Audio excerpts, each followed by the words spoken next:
하나님 아버지 은혜를 감사합니다. 우리를 택하여 구원하여 주시고 자녀 삼으시고 말씀을 알아갈 수 있도록 건강도 주시고 지혜도 주시니 감사합니다.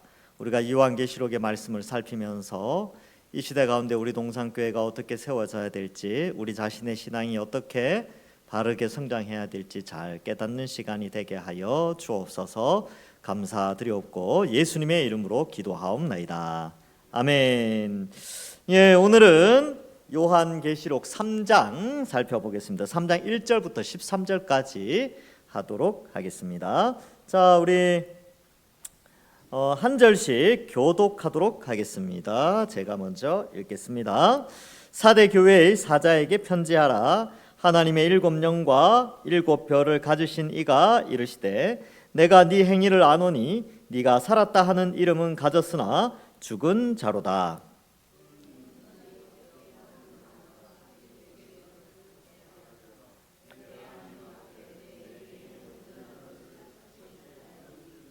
그러므로 네가 어떻게 받았으며 어떻게 들었는지 생각하고 지켜 회개하라. 만일 일깨지 아니하면 내가 도둑같이 이르리니 어느 때에 네게 이르는지 네가 알지 못하리라.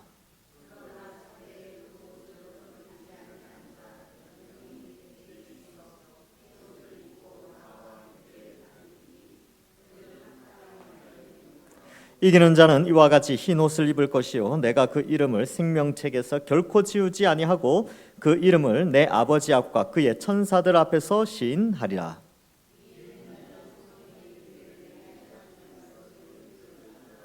빌라델비아 교회의 사자에게 편지하라. 거룩하고 진실하사 다윗의 열쇠를 가지신 이 곧 열면 닫을 사람이 없고 닫으면 열 사람이 없는 그가 이르시되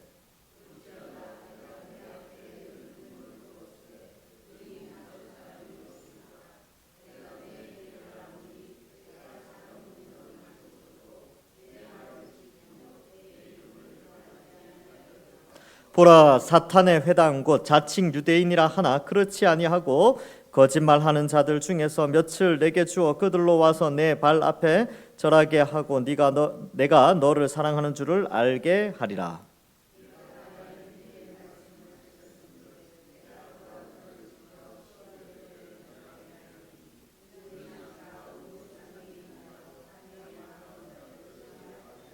내가 속히 오리니 네가 가진 것을 굳게 잡아 아무도 내 면류관을 빼앗지 못하게 하라.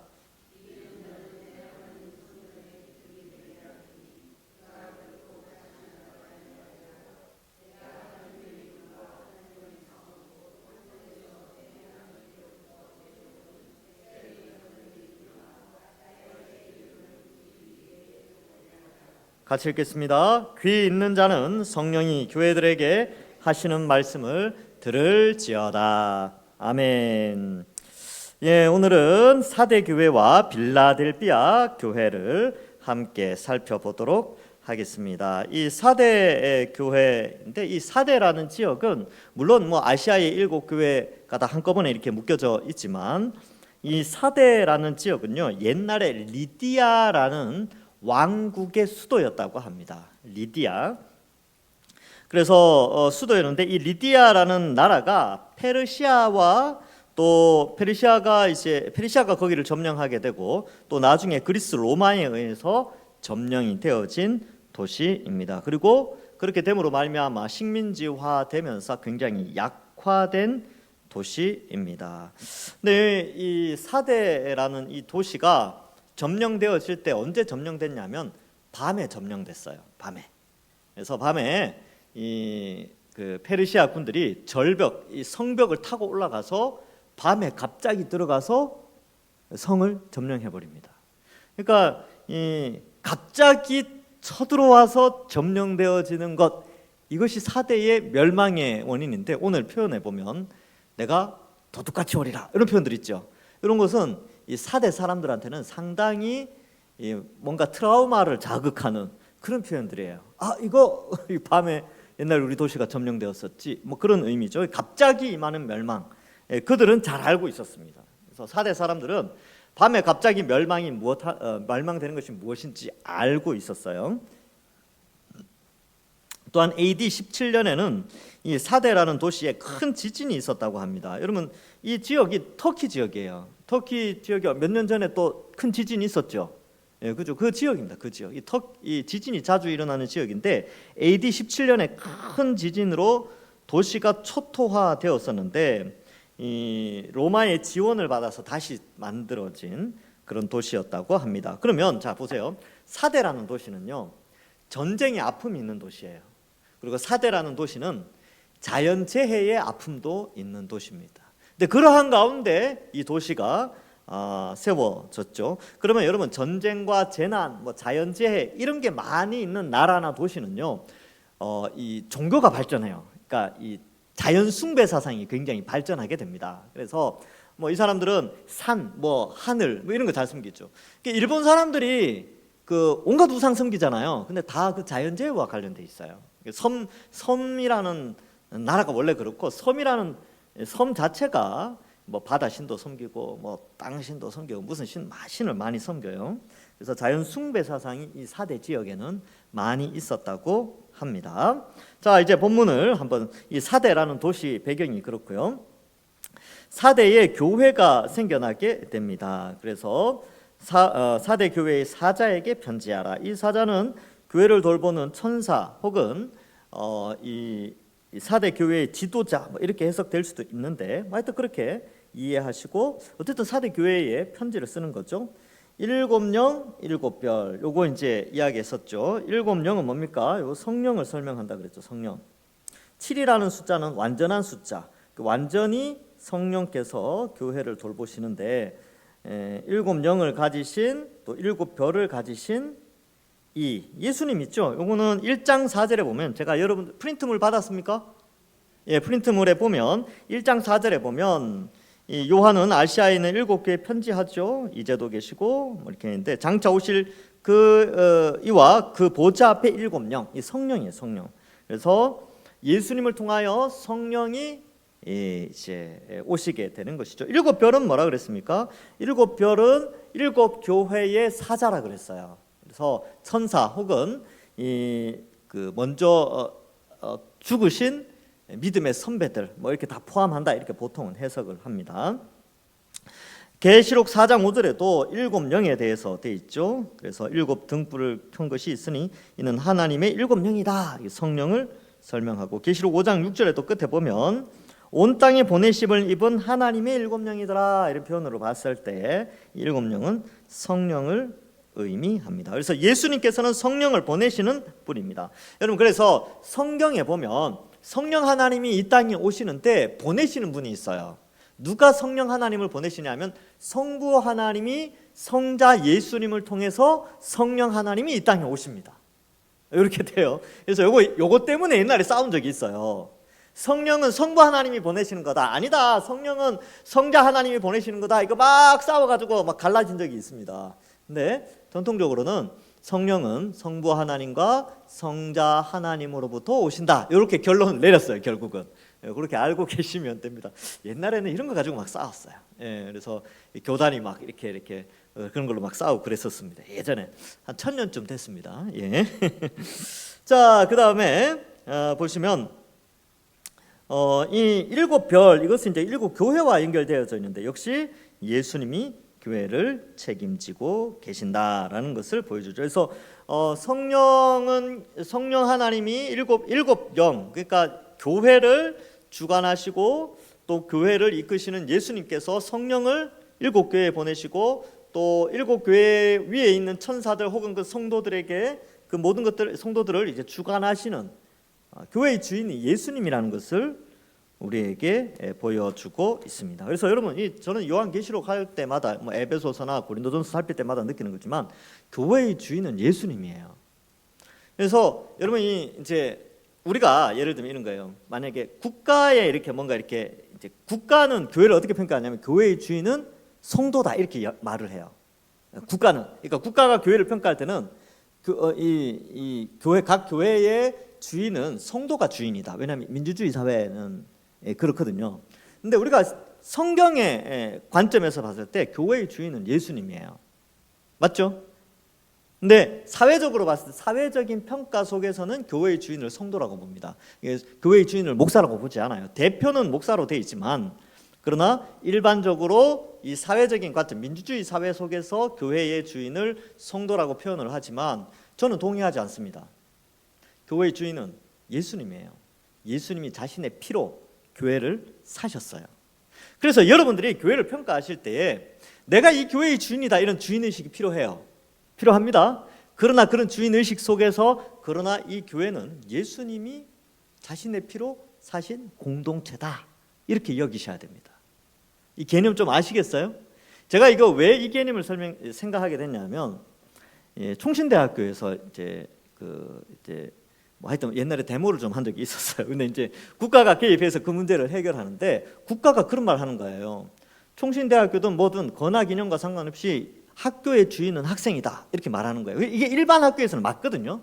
일반 학교에 맞는데 그렇게 따지면 뭐 인권 문제나 뭐 이런 거 있잖아요. 지금 한참 문제되고 있는 그런 인권 문제들이 학교 안에 들어가서 그거를 이렇게 할 수가 없어요. 그런데 우리 이 총신 신학대학 총신의 건학 이념에는 하나님 중심이 있어요. 하나님 중심.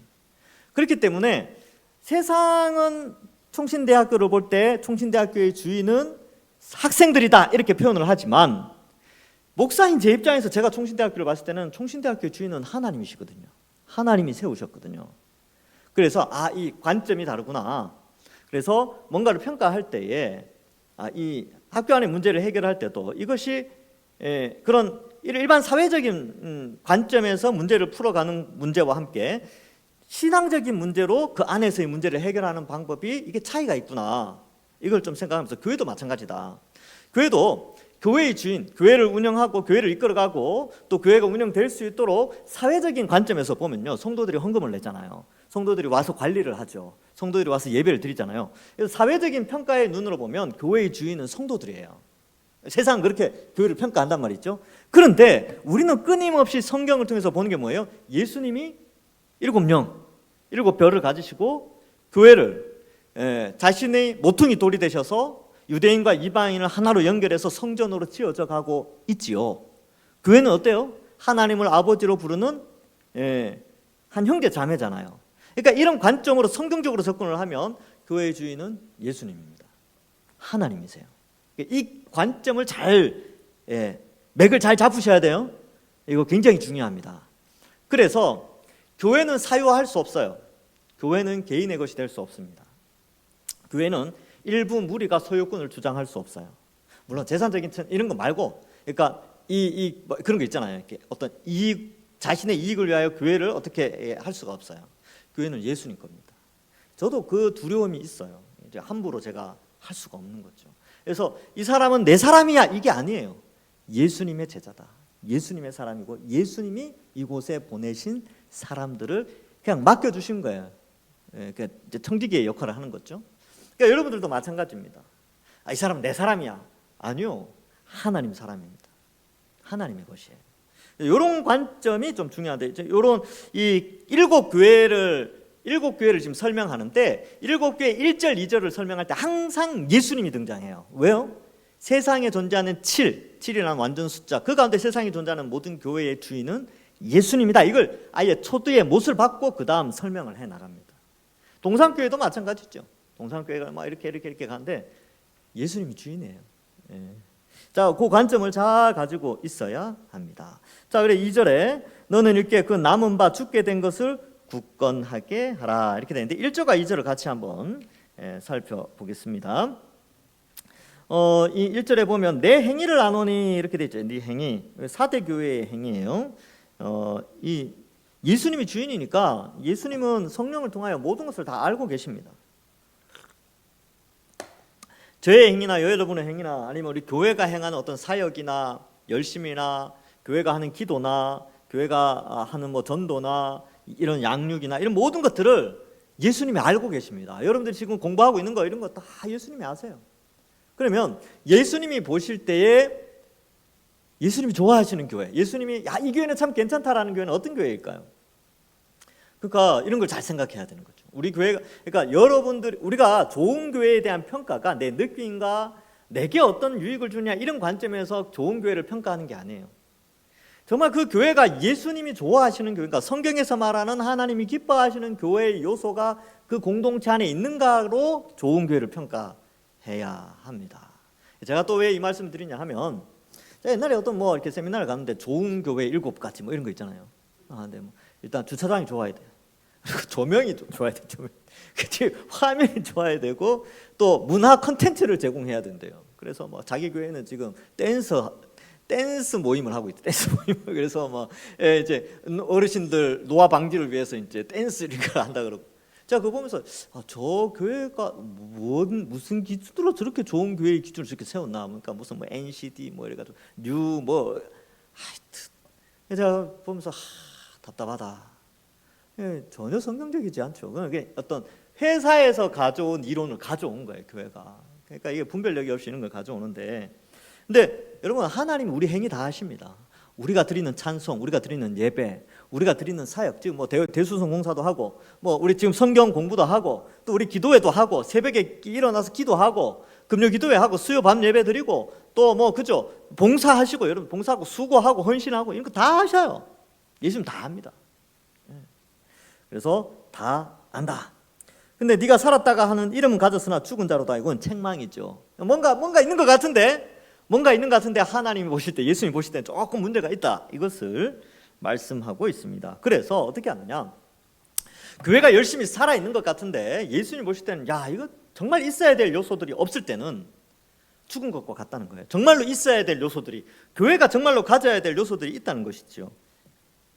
그래서 네가 살았다는 이름을 가졌으나 죽은 자로다. 4대 교회는 구체적으로 어떤 죄인지 나타나진 않아요.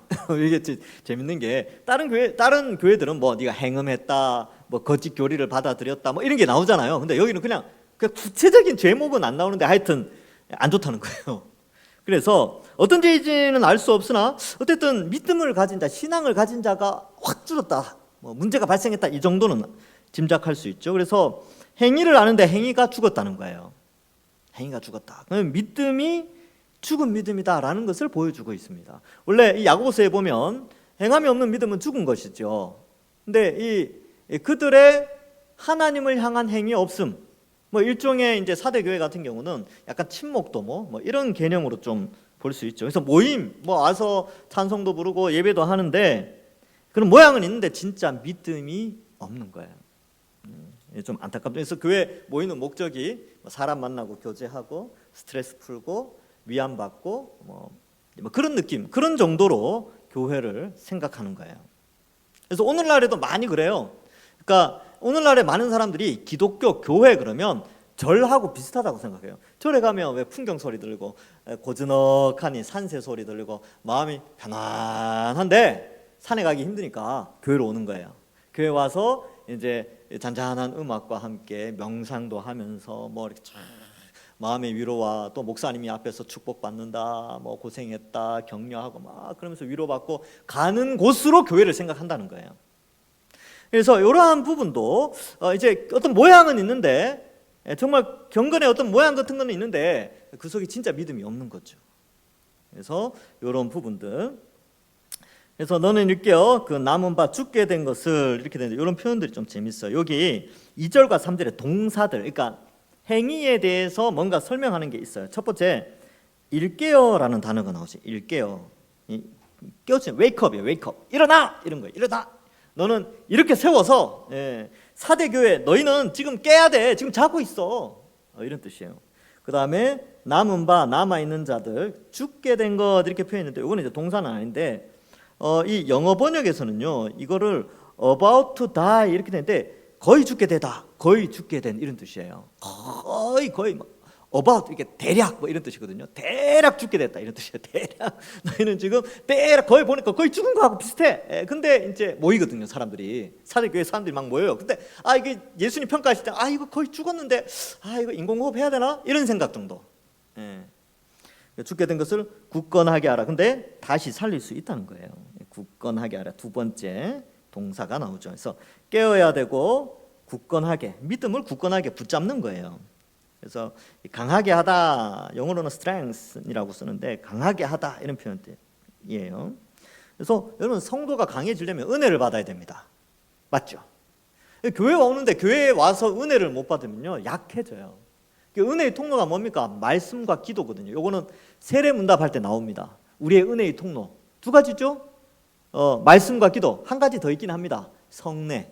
예, 성례가 있어요. 성찬식 때. 근데 보통 우리가 일반적으로는 성례는 1년에 2번 정도밖에 안 하니까 1년에 한 2번 정도 은혜 받는다 생각하고, 거의 일반적으로 평소 때 은혜 받는 통로는 말씀과 기도예요. 근데 그렇게 될 때 은혜 가운데 강해지니까 이 굳건하게 하는 것은 은혜를 받아야 됩니다. 은혜. 그래서 말씀의 은혜 받고 기도하면서 은혜를 받아야 되죠. 그래서 말씀과 기도가 병행되어져야 합니다. 굳건하게 하라. 그러니까 말씀 보고 기도하라 이런 뜻이에요. 내 하나님 앞에서 네 행위가 온전한 것을 찾지 못하였노니, 그러므로 여기 이제 또 내 행위가 또 나오죠.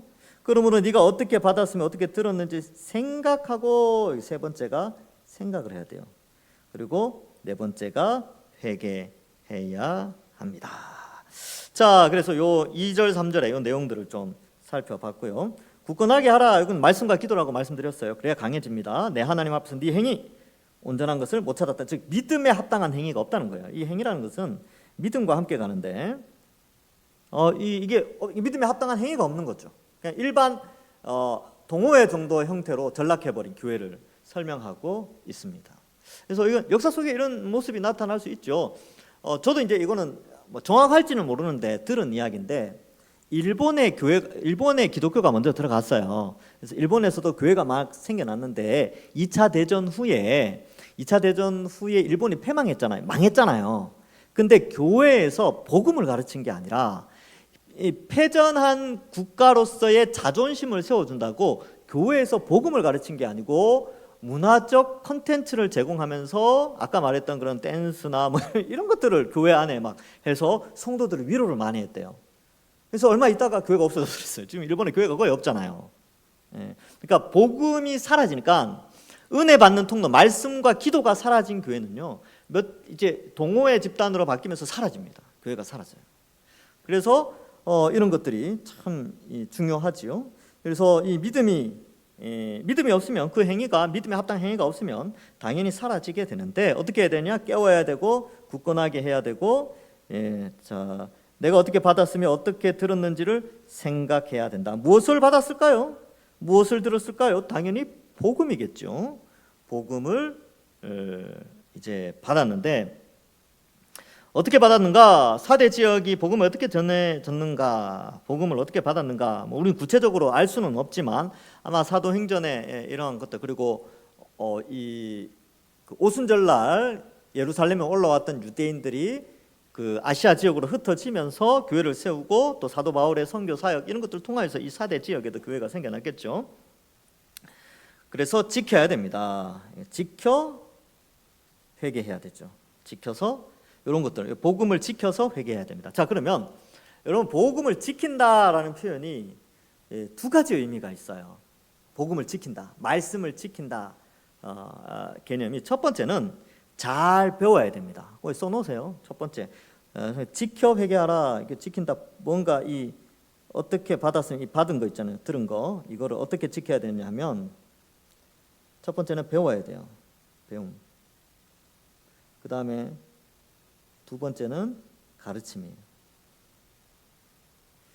가르치고 배우고, 배우고 가르쳐야 됩니다. 이것이 교회 안에 있을 때 받은 것을 지켜낼 수가 있어요. 여러분들이 가진 신앙 있잖아요. 여러분들이 가진 신앙, 이것이 10년 후에 사라지기를 원치 않죠. 20년 후에 사라지기를 원치 않죠. 그럼 어떻게 해야 됩니까?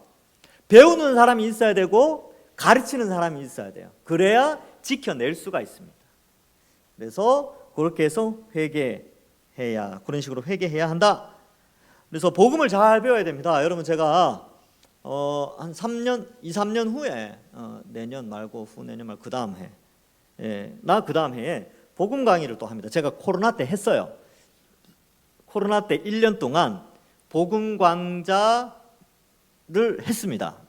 지금 홈페이지에 영상이 올라가 있어요. 근데 누가 들었는지는 모르겠어요. 들었는지 모르겠지만 제가 또 한 번 할 겁니다. 그래서 여러분들이 복음을 잘 안다고 생각하지만 좀 깊이 있게 이제 1년 동안 한 복음 강좌가 있어요. 그거를 할 때 복음을 잘 배우셔야 됩니다. 복음을 잘 배워야 돼요. 자, 만일 일깨지 않으면, 만일 깨어 있지 않으면 어떻게 됩니까? 깨어 있지 않으면 집 다 털리는 거예요. 그래서 도둑이 들어와서 도둑이 들어왔는데도 잠을 자고 있어요. 그럼 어떻게 됩니까? 집에 거 다 훔쳐가죠, 뭐. 예. 근데 깨면 뭐 막든지 싸우든지 그렇게 할 수 있는데, 근데 일깨지 않으면 내가 도둑같이 이르니, 이건 굉장히 트라우마 있는 표현들이에요. 야, 사대교회 너네 옛날 밤에 페르시아 군인들 갑자기 쳐들어와서 너가 망한 적 있지? 그때 밤에 도둑같이 쳐들어왔잖아. 근데 그때처럼 너희가 회개하지 않고 일깨어 있지 않으면 그때처럼 그렇게 당할 거다. 너희들 심판을 당할 거다. 이런 경고의 메시지가 됩니다. 근데 이 표현은 이제 예수님도 이 표현을 많이 썼죠. 내가 도둑같이 오리니 깨어 있으라. 그런즉 깨어 있으라. 그러므로 깨어 있으라. 네, 그렇게 마태복음에서 우리가 설교를 드렸죠. 어느 때에 네게 이르는지 네가 알지 못하느니라. 그래서 늘 깨어 있어야 됩니다. 늘 도둑같이. 자, 그래서 이런 심판 이런 것들을 잘 준비해야 되겠죠. 심판받지 않도록. 예. 그래서 회개하지 않으면 그렇게 된다. 여러분, 그래서 이 7교회 가운데 이제 문제점이 있었던 교회들에는 예수님이 계속해서 회개하라고 하세요. 이건 기회를 주는 거죠. 회개는 기회예요. 예, 그죠? 근데 끝까지 회개하지 않으면 심판이 임하게 됩니다. 그래서 우리가 회개해야 될 것들은 회개해야 하는 것이죠. 그럼 언제까지 회개합니까? 예, 죽을 때까지 하시면 됩니다. 근데 회개하시면 예수님 용서해 주세요. 7번씩 70번이라도 예수님 우리의 죄를 용서해 주십니다. 근데 그런 회개하는 자세가 중요해요. 돌이키는 거. 안 하려고 애쓰고. 예, 그런 거죠. 자, 4절. 그러나 사대의 옷을 더럽히지 아니한 자 몇 명이 내게 있어. 이거 칭찬하는 부분이죠. 흰 옷을 입고 나와 함께 다 내리니 그들은 합당한 자인 영고라. 정말 이 뭐라 할까요? 이 동호회 집단 같고 믿음이 사라져 있던 것 같은 그 사대 교회에도 몇 명은 남겨두셨어요. 몇 명, 구르트기 몇 명을 남겨놨다니까요. 그래서 저는 그렇게 생각해요. 한국 교회가 막 타락했다, 한국 교회가 뭐 이렇다 해도 여러분 몇 명이 있다니까요. 몇 명이 있어요. 하나님 남겨두신 사람들이 있습니다. 그 남겨두신 사람, 그 흰 옷을 입은 사람이 저와 여러분들 우리 동산교회가 되기를 간절히 소망합니다. 예, 저는 그렇게 소망을 해요. 자, 그래서 흰 옷을 입었다, 옷을 더럽히지 않고 흰 옷을 입었다라고 되어져 있지요. 여러분, 이 사대 지역은요, 유명한 세탁 장소가 있었대요. 그래서 이 세탁 문화가, 옷을 깨끗하게 하는 이런 세탁 문화가 상당히 다른 도시에 비해서 발전해 있었다라고 고고학 또 역사학자들이 설명을 합니다. 그래서 이 사람들에게 흰 옷을 입었다 이런 표현들은 딱 이미지가 그들에게 딱 들어온대요. 깨끗하다, 다 씻었다, 그리고 오염된 물질 없이 뭐 깨끗하다 이런 의미가 있다는 것이죠. 그래서 그런 것들을 좀 표현하고 있죠. 그 옷을 더럽히지 아니한 자 몇 명 있었고, 또 하나님의 자녀로, 이건 이제 흰 옷을 입었다는 게 실제로 흰 옷을 입었다라는 뜻은 아니에요. 야, 사대 교회 사람 중에 몇 명만 실제 흰 옷을 입었다 이런 표현이 아니고 그 정결한, 깨끗한 뭐 그런 사람이 있다 이런 표현을 쓰는 것이지요. 그래서 그런 사람들은 어떻게 됩니까? 어떻게 되냐면 흰 옷을 입고 다니는 거예요. 입을 것이요, 내가 그 이름을 생명책에서 결코 지우지 아니하리라. 그래서 여러분, 이 생명책의 이름이 한번 올라가면요, 이건 못 지웁니다. 하나님도 안 지우시고 사람이 이걸 지울 수가 없어요. 그래서 결코 지우지 아니하고 그 이름을 내 아버지 앞과 그의 천사들 앞에서 시인하니라, 이렇게 되어 있는데, 이 생명책에 대한 내용이 성경에 꽤 많이 나옵니다. 제가 한번 찾아봤어요. 그러니까 여러분, 제가 그 나누어드린 프린트물에 보면 이 생명책, 이 하나님 앞에 책이 있대요. 이 책이 있는데 거기에는 사람들의 이름이 적혀져 있는 것이지요. 그래서 빌립보서 4장 3절에 보면 또 참으로 나와 멍에를 같이 한 자 내게 구하노니 뭐 쭉 돼 있고, 끝에 글레멘드와 나의 동역자를 돌아 그의 이름들이 생명책에 있느니라, 이렇게 되죠. 생명책. 예, 생명책에 이름이 있습니다. 그러니까 바울도 이 생명책에 대해서 이야기하고, 계시록 3장 5절에도 여기 나오죠. 생명책, 우리 방금 읽은 말씀이 나온단 말이에요. 그 다음에 계시록 13장 18절에도 보면 죽임을 당한 어린 양의 생명책에, 자막에 보면 죽임을 당한 어린 양의 생명책에 창세 이후로 이름이 기록되지 못하고 이 땅에 사는 자들은 뭐 이렇게 심판받는다 이렇게 되어져 있지요. 그러니까 생명책에 이름이 기록되어 있는 자는 하나님께 경배하고 생명책에 이름이 기록되지 않는 자들은 짐승에게 경배하고 뭐 그런 내용이 13장에 나오게 됩니다. 여러분 우리는 어디 이름 기록되어 있어요? 우리는 생명책에. 어떻게 그 이름이 기록됐냐면요, 예수님의 십자가 형벌 대속의 복음을 믿는 자는 그 생명책에 이름이 기록돼요. 결코 지울 수 없습니다. 천사도 못 지워요. 사망이나 생명이나 기품이나 뭐 높음이나 그 어떤 피조물도 하나님과 우리 사이, 하나님이 생명책에 기록한 그 이름을 지울 수가 없습니다. 자, 그래서 그 이름을 내 아버지 앞과 그의 천사들 앞에서 시인하겠다. 그래서 시인한다는 말은 이 시인하다라는 단어가 공적으로 반포하다, 뭐 표현하다 이런 뜻이거든요. 우리는 그런 거 있잖아요. 한 사람 앞에서 나 예수님 믿어 이게 아니고, 이 시인한다, 사람이 마음으로 믿어 의에 이르고 입으로 시인하여 구원에 이르른다 이 표현할 때 입으로 시인한다라는 표현이 이게 공적인 자리에서 시인하는 거예요. 공식 공표하는 그런 의미가 있습니다. 그래서 나 혼자 그냥 개인 골방에서 주여 이렇게 하는 게 시인하는 게 아니고 공적인 자리에서 이 이름을 부른다 이런 뜻이거든요. 시인한다 이런 뜻이. 여기서도 이제 예수님도 천상에 있는 존재들 앞에서 얘 알아, 얘 이 땅에 한 100년 살 때 내 이름 아주 뛰어나게 잘 나타내고 전도하고 교회 잘 섬겼지, 내가 얘 알아. 예수님이 이제 그렇게 하면 이제 감사하죠. 그러면 끝나는 거예요. 근데 딱 왔는데 예수님 누구더라 이러면 이제 그것도 끝나는 거예요. 그러면 심판받는 거죠. 여러분, 그래서 여러분 예전에 이제 요즘은 그런 게 없는데 옛날에 초인종이 있던 시대가 있었어요. 요즘 초인종이 있긴 한데 요즘은 초인종 딱 누르면 화면이 딱 뜨잖아요. 얼굴을 볼 수 있잖아요. 근데 옛날에는 얼굴 못 보는 초인종이 있었어요. 기억나십니까? 옛날에는 그랬어요. 옛날에 가정 이제 주택에는 초인종 딱 누르면 그냥 소리만 들렸죠. 근데 초인종 딱 누르면 안에서 누구세요? 그래요.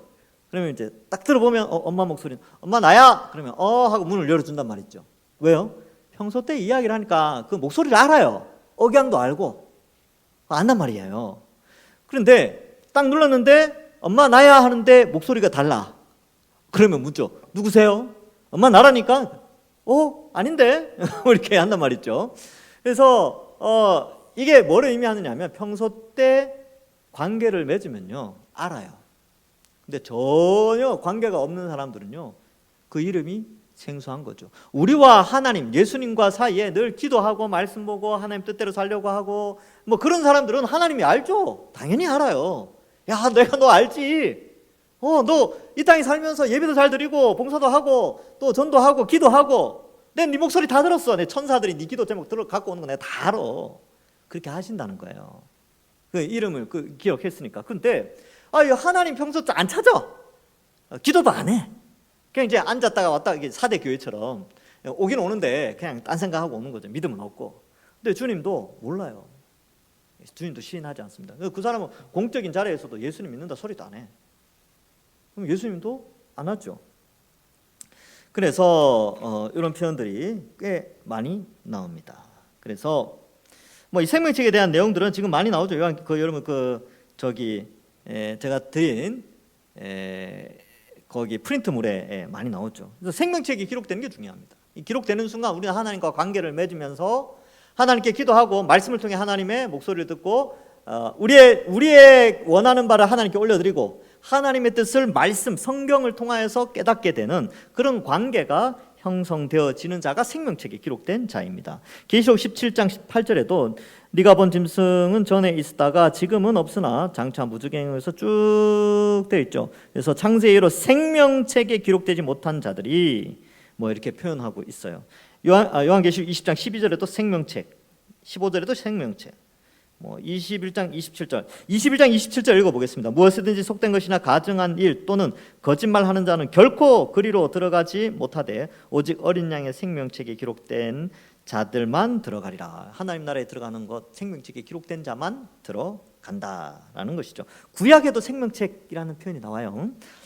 시편 69편 27절에 보면 저희를 생명책에서 지우사 의인과 함께 기록되지 말게 하소서. 뭐 이런 표현이 나와요. 어쨌든 생명책이 있다. 악인들은 생명책에 뭐 있다면 이는 지워버려 달라 뭐 이런 뜻이죠. 예. 근데 이제 모세도 이런 걸 비슷하게 이야기했는데 출애굽기 32장 32절에 보면 그러나 이제 그들의 죄를 사하시옵소서 그렇지 아니하시오면 주께서 기록하신 책에서 내 이름을 지워버려 주십시오. 여기는 생명책이라는 용어를 쓰지 않지만 모세도 알고 있었어요. 모세도 이런 표현을 쓰죠. 하나님의 책이 있는데 거기 모세라는 이름이 적혀 있다는 걸 알죠. 그런데 하나님이 뭐라고 했냐면 야 얘네들 광야로 끌어냈더니 광야에 이제 출애굽 시켜서 시내산까지 왔더니만 얘네들 우상 숭배해 지금 금송아지 섬기고 있어. 내가 얘네들 다 죽여버리겠다. 그리고 모세 너를 통하여 완전히 새로운 민족을 하나 아브라함처럼 뭐 그 야곱의 12아들처럼 이렇게 큰 민족을 이루어주게 하겠다. 그러니까 모세가 기도하죠. 뭐라고 기도합니까? 아니 하나님 세상 사람들이 조롱합니다. 아니 애굽에서 끌어내서 그 민족을 그들의 신이 다 죽였다고 생각해 보십시오. 하나님 명예가 땅에 떨어지지 않습니까? 그리고 그렇게 할 거면 하나님 제 이름 기록해 놨다면서요. 생명책에 지워주십시오. 이들 살려주지 않으면 저도 멸망하겠습니다. 이 리더자로서 상당히 결단력이 있죠. 그 민족을 살리기 위해서 내가 지옥 가는 한이 있어도 이스라엘 민족도 살려주십시오. 이 리더자의 이 멋진 모습이 여기에 나와요. 모세가 참 모세가 멋진 장면이 몇 군데 나오는데 저는 여기에서 상당히 큰 감동을 많이 받았습니다. 내가 지옥 가는 한이 있더라도 이 죄악 막 금송아지 섬기고 있었거든요. 그러니까 이 사람들 살려주십시오. 그래서 일부만 이제 심판을 받죠. 참 멋진 장면이 나오는데 어떤 여기에 이제 생명책, 기록된 책 이런 표현들이 나오게 됩니다.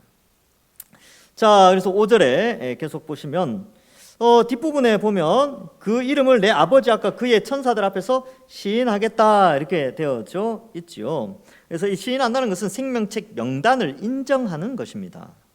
그래서 시인하다라는 단어가 공적인 대중 앞에서 공인하다 이런 뜻이래요.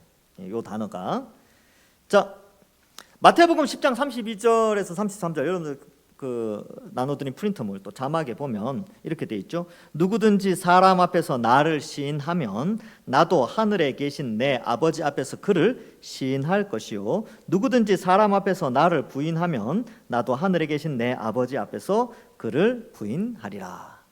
아주 중요한 말이죠. 그래서 많은 사람들이 세상에서 내가 그리스도인임을 안 밝혀요. 숨은 그리스도인들 그죠? 썬데이 크리스찬 이런 표현들을 많이 쓰는데 여러분 그 굉장히 그 좋은 신앙의 모습이 아니에요. 신앙인이라고 볼 수 없습니다. 그래서 우리 주변의 불신자들은 내가 예수님 믿는다는 걸 알아야 됩니다. 자연스럽게. 그래서 일정한 시간이 지나면 저 사람은 어느 순간 좀 바뀌었다. 그리고 이제 말도 조금 달라지고 또 한 번씩 그죠? 성경에 있는 이야기도 한 번씩 하고 그리고 이런 거 있잖아. 어느 날 예수 안 믿었는데 어느 날 보니까 그런 말도 하는 거예요. 야, 내가 너를 위해서 기도할게. 어잉? 제가 왜 저런 말 하지? 뭔 일 있냐? 나 요즘 교회 다녀. 너무 예수님 알고 나서 너무 행복해. 교회 다니면서 너무 행복해. 이렇게 이제 표현을 하는 거예요. 그러니까 예수 믿는 걸 표현하죠.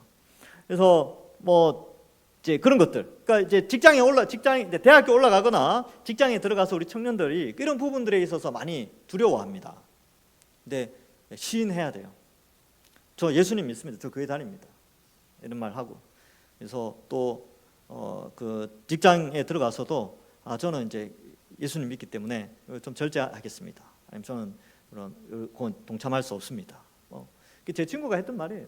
제 친구가 이렇게 이제 대기업에 들어갔는데 2차를 가는데 방 있는데 그 예쁜 자매님들 와서 막 이렇게 도와주시는 그런데 가는 거예요. 자기 이제 그리스도인인데 겁나더라는 거예요. 그래서 막 이렇게 움츠려 들어가지고 그랬대요. 그리고 이제 그렇게 이제 이야기를 하는 거죠.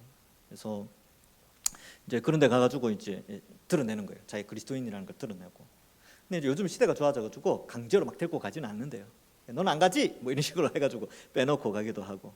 그래서 그런 것들. 근데 공적인 자리에서 시인해야 됩니다. 여러분들이 나 예수님 믿기 때문에 거룩을 지켜야 돼요. 대신에 이제 그 다른 방식으로 교제할 수 있는 통로들을 만들어야 되죠, 그렇죠? 가서 이제 그런 타락한 문화에 그런 거 즐기는 문화에 동참하진 않는다라도 가서 이제 같이 이야기하고 음료수 마시고 만약에 이제 법인카드로 사용하지 않는다면 각자 n분의 1로 낸다면 그때 내세요. 또 얌체같이 시큰 참석해서 그 있는 음식도 먹으면서 나는 술 안 마셨으니까 난 안 내. 그러지 말고 같이 내시면 돼요. 예, 그렇게 하시는 거예요. 그래 이야기는 해야 될 거 아니에요. 불신자들 만나야 될 거 아닙니까? 그죠? 만나면서 자기 음료수 마시고 그리고 하고 난 술 안 마셨으니까 안 내는 게 아니라 같이 내자 하고 이렇게 해가지고 좀 손해 봐도 그렇게 해야 돼요. 근데 그런데 빠져버리면 전도를 못 하니까 또 가야만 하는 자리가 있잖아요, 그렇죠? 그럴 때는 그렇게 용기 있게 시인해야 합니다. 그러면 예수님 다 보고 계세요. 그리고 예수님도 우리를 시인합니다. 예, 아주 중요하죠. 그래서 이런 표현들이 있고 누가복음 9장 25절 26절에도 이게 나오는데 사람이 만일 온 천하를 얻고도 큰 부자가 되고도 자기를 잃든지 빼앗기든지 하면 무엇이 유익하리요? 누구든지 나와 내 말을 부끄러워하면 인자도 자기와 아버지와 거룩한 천사들의 영광으로 올 때 그 사람을 부끄러워하겠다. 여러분 세상에서 예수 믿는 거 부끄럽습니까? 그럼 예수님이 우리를 부끄러워하십니다. 이게 무슨 말이냐면 모른 척 한다는 뜻이에요. 우리도 예수님 아는 척 해야 됩니다. 그래서 여러분들 조금씩 나타내셔야 돼요. 내 그리스도인임을. 주변 사람들도 알아야 돼요. 그래서 저도 이제 사택이 있습니다. 저야 불신자를 만날 그런 생활 반경이 아니에요. 그런데 이제 일부러 알리죠. 일부러 이제 제가 이제 있는 사택 주변에 있는 사람들 제가 목사인가 알아요. 관리하는 아저씨도 그렇고 저희 윗집 아저씨도 그렇고 옆집 아저씨도 제가 목사인지 동산교회 목사인지 알아요. 그러니까 이제 그렇게 되면 어떻게 되냐면 제 행동 조심합니다. 행동을 조심해요. 그래서 침도 한 벌로 못 뱉고요. 그리고 옷도 좀 그래요. 그래서 막 그렇게 하고 또 인사도 잘해야 됩니다. 그래서 저 멀리서부터 인사를 막 하고 그렇게 해야 돼요. 그리스도인들은 항상 그렇습니다. 시인하는 거죠. 그리스도인답게. 근데 예수 믿는다라고 시인하고 나면 좀 불편한 건 있습니다. 감정 표현도 좀 절제해야 되고 행동도 조금 절제해야 되는 그런 불편함은 있는데 예수님이 우리를 다 보고 계세요. 자, 시인하다. 귀 있는 자들은 교회들에게 하시는 말씀을 들을지어다. 자, 빌라델비아 교회. 우리가 본받아야 될 교회가 하나 등장했습니다. 서머나 교회와 빌라델비아 교회는 우리 동산교회가 본받아야 될 교회입니다. 자, 빌라델비아. 그래서 요 이름이 워낙 이제 좋으니까 미국의 도시가 필라델피아라는 도시가 있죠. 이 지역을 이름 따가지고 필라델피아 그렇게 표현하는 거예요. 빌라델비아 교회의 사자에게 편지하라. 거룩하고 진실하사 다윗의 열쇠를 가지신. 거룩하고 진실 이런 표현. 이건 신성을 나타내는 표현이죠. 다윗의 열쇠 이런 표현이 중요합니다. 다윗의 열쇠. 다윗의 열쇠. 여러분 이 다윗의 열쇠는 구약에 표현된 내용이에요. 이게 그 관주에 보면 여러분 보시면 이사야 22장 22절. 외우기도 좋네요. 이사야 22장 22절에 보면 내가 또 다윗의 집의 열쇠를 그의 어깨에 두리니 그가 열면 닫을 자가 없겠고 닫으면 열 자가 없으리라. 근데 이게 문맥에 보면 여러분 이게 이제 이 의미가 있는데 제가 가르쳐 드릴게요. 이 문맥에 보면 이게 이스라엘의 국고 나라의 곳간을 맡은 셈나라는 사람이 있었어요. 셈나. 근데 이 셈나를 대신해서 엘리야김이라는 사람을 세우는 내용이에요. 이게 뭘 의미하느냐면 다윗의 집의 곳간의 열쇠를 엘리야김에게 맡긴다. 그가 열면 닫을 자가 없고 닫으면 열 자가 없다. 이 표현을 쓸 때 이걸 예수님이 이 표현을 쓴다면 예수님에 대한 묘사로 이 표현을 쓴다는 거죠. 그러면 이 다윗의 집의 열쇠는 두 가지 의미가 있어요. 첫 번째는 풍성한 축복이에요. 풍성한 축복. 그래서 예수님을 통하여서 하늘의 풍성한 축복의 열쇠가 예수님께 있다. 이 곳간 맡은 이 곳간의 열쇠를 예수님이 갖고 있는 거예요. 천국 곳간 열쇠를 예수님이 갖고 있다. 이렇게 이해하시면 됩니다. 그래서 이게 이사야의 구약의 배경에서 보면은 경제적인 주권이 엘리야김에 주어졌다라는 것인데 천국의 복락의 주권이 예수님께 주어졌다라는 것을 의미하고 지금 빌라델비아는 굉장히 가진 능력이 작아요. 경제적으로 좀 그렇게 풍성한 교회는 아니었던 것 같아요. 그런데 그 빌라델비아 교회에게 하늘의 곳간을 맡은 예수님이 말한다. 이 표현을 쓰는 거죠. 그러니까 빌라델비아 교인들에게는 굉장히 위로가 되는 표현이에요. 와, 역시 하늘 곳간의 열쇠를 주님이 갖고 계신데 우리가 그 주님 예수님을 믿고 있다. 이렇게 위로를 받는 것이죠. 또 하나의 열쇠는 이제 구원의 문과 좀 관련되어져 있습니다. 그래서 마태복음 16장 19절에도 이제 베드로에게 이 말을 하죠. 예수님이 내가 천국 열쇠를 네게 주겠다. 네가 땅에서 무엇이든지 매면 하늘에서도 매일 것이요 네가 땅에서 무엇이든지 풀면 하늘에서도 풀리리라. 이거 이제 구원의 문과 연결되어져 있습니다. 그래서 예수님께서 이 하늘의 축복의 문의 열쇠도 가지고 계시고 하늘의 구원의 문도 가지고 계세요. 이 열쇠를. 그러니까 같이 생각하는 거죠. 그래서 뭐 옛날에 어떤 뭐 그림 같은 거 보면 열쇠 2개 이렇게 딱 가지고 있는 거 있어요. 이거는 약간 이제 이교도에서 가지고 온 그런 그림을 가톨릭에서 좀 받아들였는데, 하여튼 그것까지 제가 다 설명드리긴 어렵고, 어쨌든 이 천국 곳간의 열쇠와 천국 구원의 열쇠에 대해서 그 주권자가 예수님이에요. 예수님.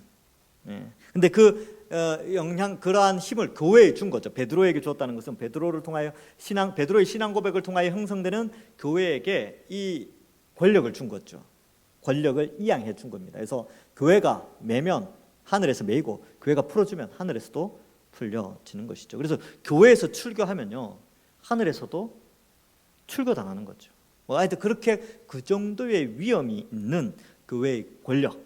그래서 이 교회의 권력이라는 표현을 써서 그렇지 예수님의 어떤 그런 구원의 능력과 방법 이런 것들이 교회를 통하여서 나타나게 된다. 제가 늘 이야기하는 게 세상이 볼 때는 교회가 참 비루해 보이고 평범해 보이고 보잘것없어 보이는데 성경적 관점에서 봤을 때는요 교회는 굉장히 높은 위치를 차지하고 있습니다. 자, 좀 덥죠? 괜찮으십니까? 에어컨 좀 틀어주실래요? 앞에 거라도. 제가 더워서 그래요. 제가 지금 등에 땀이 줄줄 흐르고 있습니다. 자, 그 다음에 한번 보겠습니다.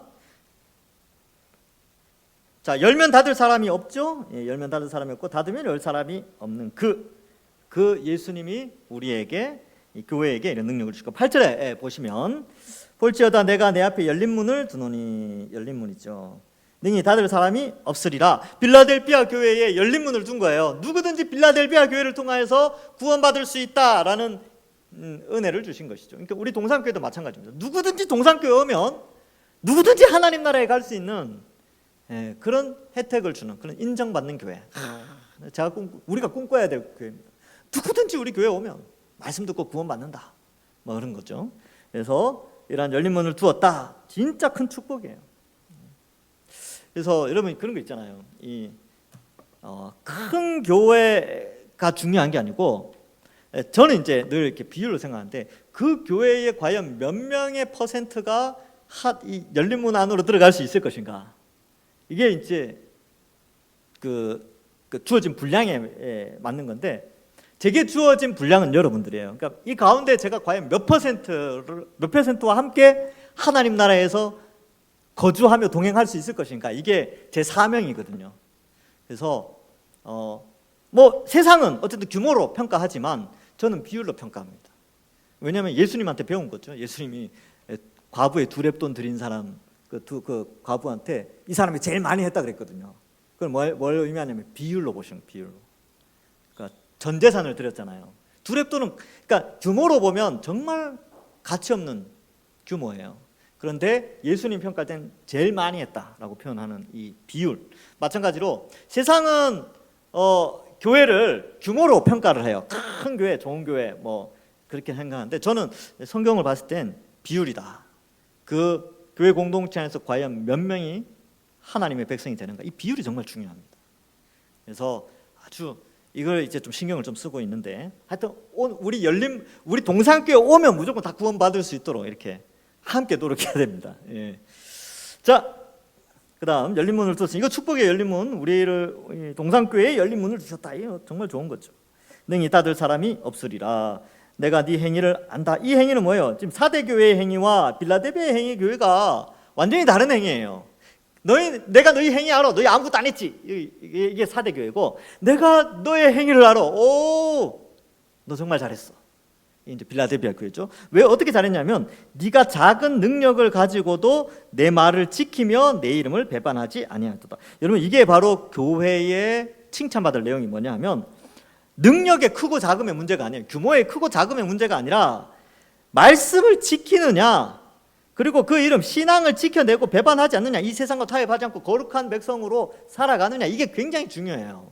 그러니까 동산교회가 여러분들은 세상에서 같은 그리스도인들끼리 모여가지고 이렇게 이야기할 때도 그 교회 몇 명이냐, 어떠냐, 이런 거 막 따지거든요. 여러분 그거 전혀 그런 거 신경 쓰지 마세요. 저도 마찬가지고. 뭐냐면 여러분 진리의 말씀을 지켜내고 있는가, 그 말씀대로 살아가는가, 그 이름을 배반하지 않는가, 이게 중요합니다.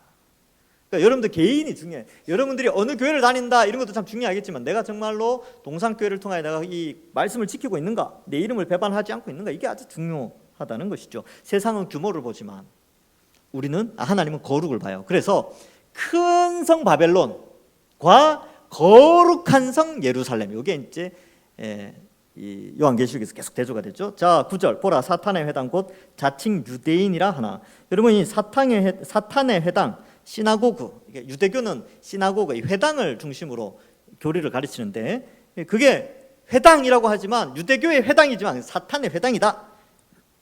유대교, 유대인들. 그러니까 여러분들 그 이스라엘 사람들이 유대교를 믿는데 거기 구원이 없어요. 그들은 예수 그리스도를 믿지 않습니다. 근데 그걸 굉장히 우호적으로 생각하시는 분들이 있어요. 이제 그거를 그렇게 또 이제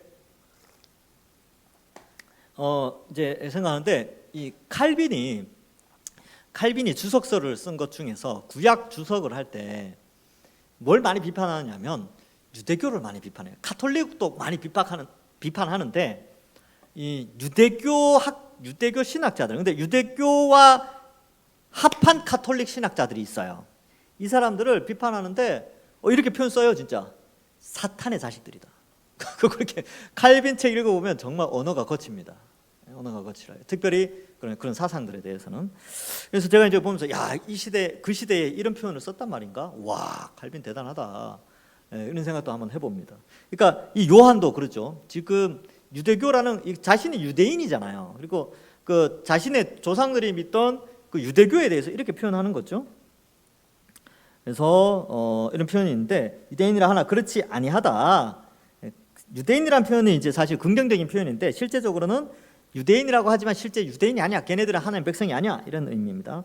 거짓말하는 자들 중에서 몇을 내게 주어 그들로 와서 네 발 앞에 절하게 하고. 그래서 이 사탄에 해당 유대인 혹은 거짓말하는 자들이 빌라델피아 교회에 와가지고 어떻게 됩니까? 발 앞에 절하죠. 이런 표현들은 이 상대방의 논리를 이겨서 설득시키는, 진리를 선파해서 어떤 비진리에 속한 사람들이 와서 참된 진리를 듣고 그 말씀 앞에 무릎 꿇는 그런 것을 좀 묘사하고 있습니다. 자, 그래서 이런 것들 이제 설명을 하고, 여기 보면 네가 나의 인내의 말씀을 지켰은즉 이렇게 되어져 있죠. 말씀을 지켰다. 우리도 말씀을 지켜야 됩니다. 그럼 잘 보세요. 이 기독교 신앙, 우리가 신앙생활 한다라고 할 때 말씀을 떠나서는 절대로 신앙을 논할 수가 없어요. 말씀을 알아가야 되고 말씀을 들어야 돼요. 그래서 종교개혁의 후예들은 미사와 다르게, 이 가톨릭의 미사와 다르게 기독교의 예배는요 설교가 거의 대부분이에요. 설교. 그래서 1시간 예배 중에 설교를 거의 40분 정도 할애를 하거든요. 그래서 제가 이제 예전에 합신 쪽, 우리 김추성 목사님이 합신인데 그 교단에 속한 교회에 간 적이 있어요. 거기 갔는데 설교를 50분 해요. 찬송 하나 부르고 헌금 딱 드리고 설교하고 기도하고 축도로 끝나버렸어요. 그 집사람하고 같이 갔었거든요. 그러니까 제가 다른 교회로 옮길 때 한 2주 정도 시간 있을 때 저희 집사람하고 그 교회를 갔는데 목사님이 설교 쫙 하니까 꽤 오래 하셨어요. 그래서 잘 듣는데 마침 기도하시는 거예요. 근데 시간이 다 됐어. 어떡하려나, 오늘 또 12시 오버 하시겠구나. 근데 기도 딱 하시더니만 바로 축도하고 끝내버리더라고요. 그러니까 거기에는 조금 더 이제 말씀 시간을 더 많이 둔 거죠. 그런 교회도 있더라고요. 근데 우리는 이제 전통적으로 우리 교단에서 정한 어떤 예배법에 따라서 우리는 예배를 드리거든요. 그래서 보통 거의 한 40분 정도 우리는 설교를 하고 20분 동안 찬송과 기도와 광고, 헌금 요 요소가 들어가야 됩니다. 자, 그래서 말씀을 지켰은즉 기독교는 이 말씀, 이게 아주 중요합니다. 또한 내가 너를 지켜 시험의 때를 면하게 하리라. 그래서 지킨다. 말씀을 지키면 주께서 우리를 지켜주세요. 말씀을 지킨다는 게 뭐라 그랬어요? 배우고 가르치는 거라 그랬죠. 이 말씀을 배우고 가르치는 너희는 하나님이 지켜주십니다. 그래서 교회는요, 세상 가운데서 세상의 수많은 죄악의 유혹들이 침공해 오지만 말씀과 기도로, 말씀으로 진리를 배우고 가르치면요, 교회는 보호받아요. 성령이 말씀을 통해서 역사하기 때문에 성령이 말씀을 통해서 우리를 보호하십니다. 예, 그래서 어떤 시험이 있는데 그 시험의 때를 면하게 된다. 그래서 시험을 시험으로 여기지 않고 그냥 가볍게 이기게 해주신다는 것이죠. 예. 자, 그래서 여러분 아까 우리 양무사님도 약간 설교 시간에 잠깐 이야기했는데 고린도전서 10장 13절 거기 이제 있죠. 사람이 감당할 시험 밖에는 너에게 당한 것이 없나니 오직 하나님은 미쁘사 너희가 감당치 못할 시험 당함을 허락지 아니하시고 시험 당할 즈음에 또한 피할 길을 내사 너희로 능히 감당하게 하시느니라. 하나님이 지키시면요, 고난도 어려움도 감당하게 하십니다. 예, 그래서 시험을 면하게 한다, 혹은 시험할 때 그 시험을 이길 수 있는 능력을 주시든지 시험을 이렇게 피할 수 있는 길을 내어 주시든지 그렇게 하는 거죠. 그러면 제가 이제 생각을 해봤어요. 무슨 생각이냐면, 아니 옛날에 또 우리 믿음의 선배들, 우리 한국 교회도 마찬가지고 다른 교회도 다 순교자들이 있단 말이죠. 순교자들이 그 순교회 앞에서 하나님 피할 길 열어 주셔야 되는 거 아닙니까? 제가 그렇게 생각을 했어요. 근데 제가 이제 이렇게 공부를 해보니까 순교가 피할 길이었어요. 순교가 그들의 죽음이 그들의 신앙을 지키는 길이었습니다. 만약 그들이 그 순교를 피했다면 어땠을까요? 하나님이 준비해 놓으신 순교에 들어가지 않았으면 그들은 배신했겠죠. 그건 지킨 게 아니잖아요. 그건 멸망으로 가는 길이잖아요. 근데 그들을 지키시는 하나님의 수단이 뭐였냐면 순교. 근데 그렇게 지킬 수 있도록, 그들이 순교에 들어갈 수 있도록 그들에게 하나님이, 성령 하나님이 그들에게 심어준 말씀의 내용이 뭐냐면 부활에 대한 신앙이었어요. 부활 신앙. 그것이 죽음의 권세를 이기게 만든 거죠. 그러니까 제가 늘 말하잖아요. 마귀가 계속해서 우리를 범죄하도록 하는 게 뭐라 그랬어요? 죽음의 공포라니까요. 그러니까 사망의 무기, 이런 표현을 많이 쓰잖아요. 근데 우리가 부활절 되면 무슨 용어를 써요? 사망 권세 이기고, 이 표현을 쓰죠. 사망 권세를 이겼다 표현이 뭐냐면 죽음의 공포로 죄를 짓게 하는 그 힘을 이긴 거예요. 그 무기를 이겨낸 거죠. 예수님이 그걸 이제 이겨내고 부활하셨으니까 우리도 예수님의 부활 보니까 우리도 마귀가 우리의 죽음의 공포로 우리를 죄짓게 하지만 죽음의 공포 그 뭐 대단하냐, 우리에겐 부활이 있는데 하고 순교의 길로 가는 게 우리를 지키시는 방식이었다 라는 것을 제가 이제 성경을 연구하니까 그런 깨달음도 주시고 그런 책들을 통하여서도 그런 것들을 좀 깨닫게 되었어요. 그래서 후세대인 우리가, 순교의 후세대인 우리가 볼 때 순교자들이 참 어떻게 보면 불쌍하고 그들의 가족들이 참 불쌍한 것처럼 보이는데 순교자들 입장에서는 그것이 유일한 피할 길이었어요. 순교의 길이. 다른 길은 없었습니다. 물론 다른 길을 선택할 수는 있었겠지만 그것은 이 천국으로 들어가는 길이 아니었기 때문에, 부활의 소망을 부정하는 것이었기 때문에 그들에게는 그 길이었죠. 자, 그래서 어쨌든 이 빌라델피아 교회에 대해서 이런 표현을 쓰고 있습니다. 그래서 시험을 명쾌해 주겠다. 이거 엄청난 지키심이 있죠. 자, 그래서 이 시험이라는 게 뭐 유혹, 훈련, 뭐 연단 이런 뜻이 있는데 그 가운데에서 지켜주시겠다라는 것이죠. 자, 11절. 내가 속히 오겠다. 속히와 온다. 이 두 가지를 기억해야 합니다. 여러분 동그라미 치든지 뭐 이렇게 해서 속히, 오심, 이 두 가지, 이 두 개념을 현대 기독교인들은 잘 가지고 있어야 돼요. 현대 기독교인들이 이 두 개를 놓치는 게 아직은 오실 때가 아니다라고 생각하고 오신다라는 개념이 없어요. 에이, 이때까지 안 오셨는데 오실까? 그죠? 2000년 동안 안 오셨잖아요. 오신다 그래놓고 2000년 동안 안 왔죠. 그러면 내가 살아있을 때도 안 오시겠구나 이렇게 생각한다는 거예요. 속히 온다. 이거 그러니까 내가 이때까지 안 왔으니까 속히 오신다는 개념 없이 천천히 안 오실 거야 이렇게 생각하는 사상이 아주 팽배해져 있습니다. 이 개념이 없는 거죠. 근데 예수님 속히 오십니다. 언제 오실지 몰라요. 그래서 가끔 하늘 쳐다보시고 오늘 구름이 참 예쁘더라고요. 저런 구름 타고 오시면 참 좋겠어요. 그래서 보고 저 구름 타고 오시려나 기대하는 마음으로 하루를 지내는 거죠. 주님 언제 오실지 몰라요. 그래서 예수님은 내가 속히 오리니 내가 가진 것을 굳게 잡아. 이 가진 게 뭡니까? 복음이죠. 신앙, 뭐 진리, 믿음 이런 거예요. 그것을 굳게 잡아야 된다. 요거 굳게 잡는다라는 표현 제가 몇 번 썼는데 요거 놓치면 죽는 거예요.